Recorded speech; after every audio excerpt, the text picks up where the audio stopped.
अस्सलाम वालेकुम guys, welcome back to my YouTube channel. मेरा नाम राबिया। इससे पहले मैंने माइटोसिस और मियोसिस के ऊपर वीडियो अपलोड की है, आप जाके देख सकते हैं। आज जो हमारा टॉपिक है वो अपोप्टोसिस और नेक्रोसिस में डिफरेंस है। पहले मैं आपको अपोप्टोसिस का इंट्रोडक्शन दे देती हूँ कि होता क्या है। अपोप्टोसिस दरअसल होती क्या है। जैसे आपको पता है कि जो मल्टी सेलुलर ऑर्गेनिज्म होते हैं ना, वो उनकी ग्रोथ भी होती है, वो डेवलपमेंट भी करते हैं और उनके उनके अंदर सेल की डेथ भी होती है। ठीक है, जो सेलुलर डेथ होती है ना, वो बहुत एसेंशियल होती है ऑर्गेनिज्म की ग्रोथ और उसकी सर्वाइवल के लिए। ह्यूमन बॉडी आपको पता है कि उसमें ना बहुत से मुख्तलिफ टाइप ऑफ सेल होते हैं। ठीक, जैसे रेड ब्लड सेल्स हो गए, एक तरह के सेल नहीं होते, मुख्तलिफ तरीके के सेल होते हैं और वो डेवलपमेंट और ग्रोथ के प्रोसेस से गुजरते हैं। जैसे रेड ब्लड सेल हो गया, और कई जैसे आपको पता है ना कि बहुत सारे सेल होते हैं, उनकी मखसूस एज होती है, वो उससे ज़्यादा ग्रो नहीं करते। और मतलब जैसे रेड ब्लड सेल उसकी 120 डेज है, तो उससे ज़्यादा उसकी ज़िंदगी नहीं होती। वो वहाँ तक जैसे उसके 120 डेज ख़त्म हो जाते हैं, वो सेल खुद ब खुद डिस्ट्रॉय होना शुरू हो जाता है। ठीक है, अब अपोप्टोसिस के अब मैं डेफिनेशन आपको बता देती हूँ कि अपोप्टोसिस में ये प्रोग्राम सेल डेथ है। यानी ये सेल की मतलब इस सेल से पहले से ये डिसाइड हुआ होता है कि सेल ने इतनी एज मुकम्मल करने के बाद ख़त्म हो जाना है। और इसमें क्या होता है कि ये जो होता है elimination of cell without releasing harmful substances in the surrounding area. जैसे अगर सेल, जैसे आपको पता है कि जब सेल एक जब उसके बनते हैं वेसिकल्स बनते हैं अपोप्टोसिस में, अपोप्टोटिक बॉडी बनती है, तो उसके अंदर से जो उसका साइटोप्लाज्मिक मटेरियल है ना, वो बाहर नहीं फैलता, वो उसके वेसिकल्स बन जाते हैं। ठीक है, उस सेल का जो साइटोप्लाज्मिक मटेरियल वो उसके अंदर ही रहता है अपोप्टोटिक बॉडीज के, उसके बाहर नहीं फैलता। ना ही कोई हार्मफुल सब्सटेंसेस सेल के जो सराउंडिंग एरिया उसको कवर करती हैं। इसकी वजह से ना कोई इन्फ्लेमेशन होती है और ना ही कोई दूसरे सोर्स आते हैं, जैसे कोई भी रिएक्शन वगैरह नहीं होता। अब जो होती है ना अपोप्टोसिस, जो अपोप्टोसिस है ना, ये एक नेचुरल और एक हेल्दी प्रोसेस है, जिससे जो नेसेसरी है सेल में, बॉडी में नंबर ऑफ सेल को मेंटेन करने के लिए। ठीक, अब यहाँ पे हम ये एक इन्फॉर्मेशन है कि पर सेकंड में ह्यूमन बॉडी में पर सेकंड में 1 मिलियन सेल की अपोप्टोसिस होती है।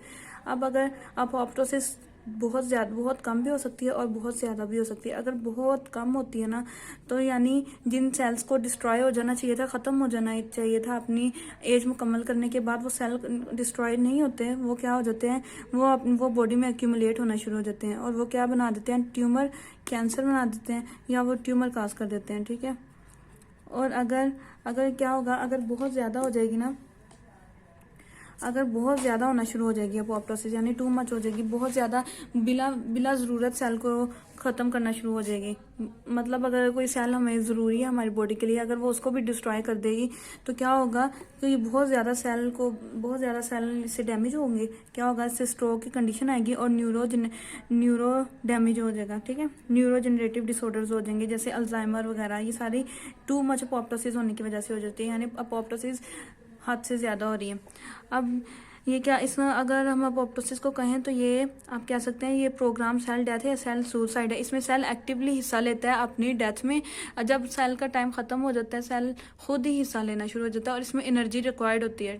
और ये क्या है, जैसे अब मैंने आपको पहले भी बताया था, इसकी एग्जाम्पल क्या है, रेड ब्लड सेल्स और सेपरेशन ऑफ फिंगर्स। ये जैसे मैंने आपको पहले वीडियो के स्टार्ट में बताया था कि जैसे जो अपोप्टोसिस होती है ये डेवलपमेंट और ग्रोथ में बहुत ज़्यादा हिस्सा लेती है। जब ह्यूमन डेवलपमेंट हो रही होती है, तो जो हमारी फिंगर्स के दरमियान ये जो डिस्टेंसेस होते हैं ना, ये नहीं होते, ये जुड़ी होती हैं। ठीक है, इनके दरमियान जो हमारी फिंगर्स लहदा ना, या टोज की फिंगर, या हमारे जो फिंगर्स हैं सारी, ये इनकी अपोप्टोसिस की वजह से ही क्या होती हैं, सेपरेट होती हैं। अब नेक्रोसिस क्या होता है। अब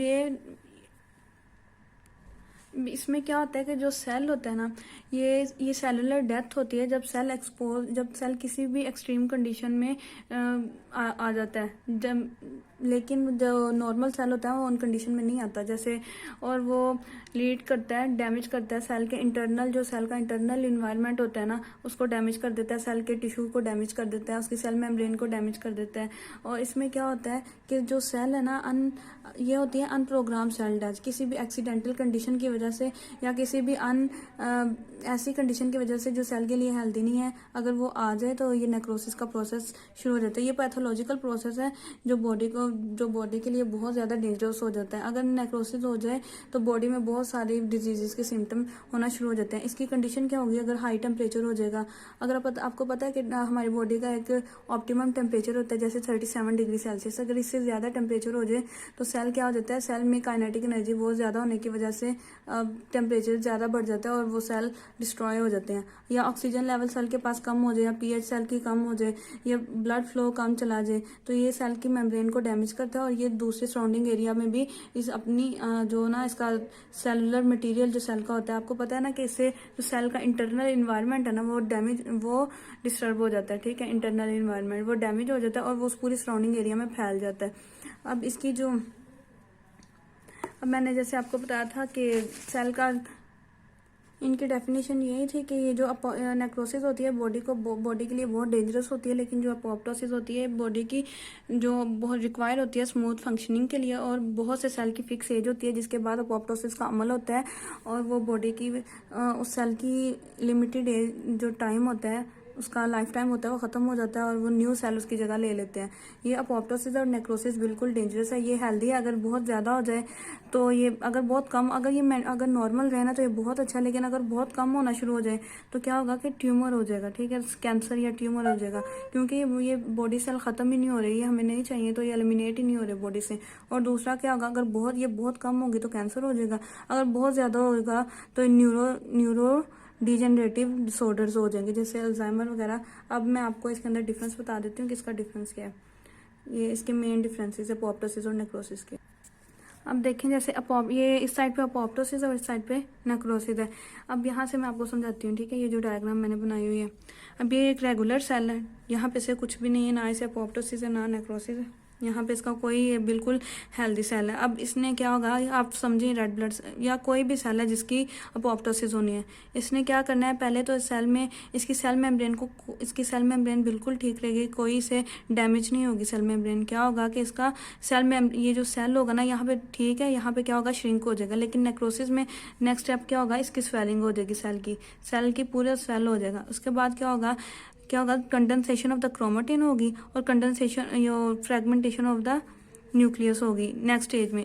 इसमें क्या होगा, इसमें भी दोनों होंगे। ठीक है, condensation of the cytoplasm chromatin और फ्रेगमेंटेशन ऑफ द न्यूक्लियस दोनों होगा, लेकिन एक प्रोसेस के जरिए, जिसे हम कहते हैं कैरियोलाइसिस, यानी डिसोल्यूशन ऑफ द साइटोप्लाज्म। अब इसके बाद क्या होगा, इसमें आप देख रहे हैं ना ये वेजिकल सेल के बने हैं। ठीक है, ये साइड से ये देखें ये बनने शुरू हो गए। इसके बाद क्या होगा, ये अपोप्टोटिक बॉडीज बन जाएंगी।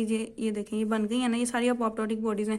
इसके बाद जब ये वाली नेक्स्ट स्टेज आएगी ना, इसके कोई वेजिकल्स नहीं बनेंगे। यहाँ पे ये वेजिकल सेल के बन गए, यहाँ पे वेजिकल नहीं बनेंगे, सेल कंप्लीटली ब्रस्ट हो जाएगा, खत्म हो जाएगा। ठीक है, इसका जो सेलुलर कॉन्टेंट है वो सराउंडिंग में फैल जाएगा। यहाँ पे कोई भी सेलुलर कंटेंट सेल से बाहर नहीं जा रहा। लेकिन यहाँ पे क्या होगा, जो सेल का सेलुलर कंटेंट है ना, तो वो सेल से, मैं 1 मिनट लाइट ऑन कर दूँ, तो ये जो सेलुलर कंटेंट है ना सेल से बाहर चला जाएगा और पूरे एरिया को आलूदा कर देगा सेल के इर्द गिर्द, जिसकी वजह से सेल के इर्द गिर्द स्वेलिंग होना शुरू हो जाएगी और बहुत सारे ऐसे दूसरे प्रोसेस हो जाएंगे।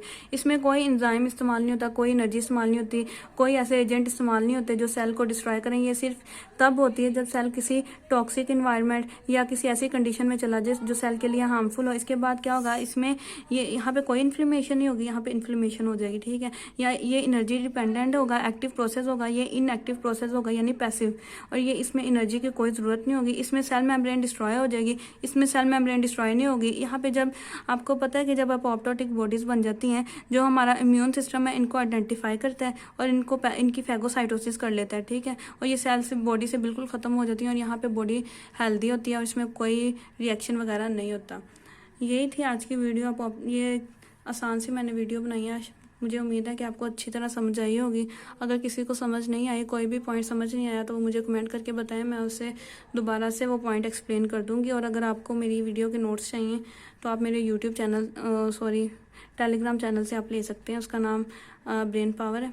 मैंने उसका लिंक डिस्क्रिप्शन में दिया हुआ है, आप वहाँ पर जाएँ और वो देखें, वहाँ से नोट्स आप ले सकते हैं। तो मेरा चैनल सब्सक्राइब करें, लाइक करें और वीडियो को शेयर करें। अल्लाह हाफिज़, बाय बाय।